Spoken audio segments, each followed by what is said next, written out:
But inside the court, it is the jurors. And we understand they were listening very intently to the medical evidence. But I want to, from your perspective as a prosecutor, it's almost like the dynamic is flipped. The prosecution is getting so much cooperation and testimony from the police. Is that normally how it works in one of these trials?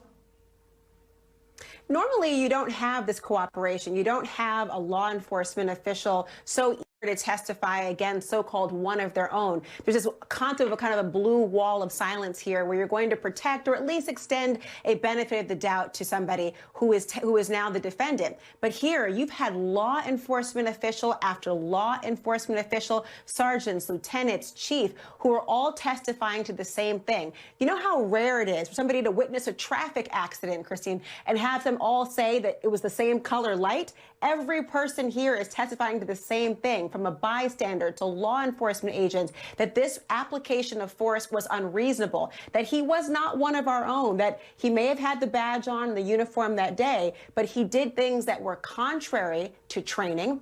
He knew better and chose to do the opposite. And it puts the real onus on the defense to try to explain the inexplicable here as to why the bare minimum amount of energy. And die and say, we didn't cause it, so we're not going to help. These are the questions that have to be answered. And experts like we've seen today, who had the jury actually following along his demonstrative evidence, talking about touch your neck here, feel the pressure here, they were following along to such an extent that it drew an objection from the defense just to try to derail that moment, and they still continue to follow along with this doctor.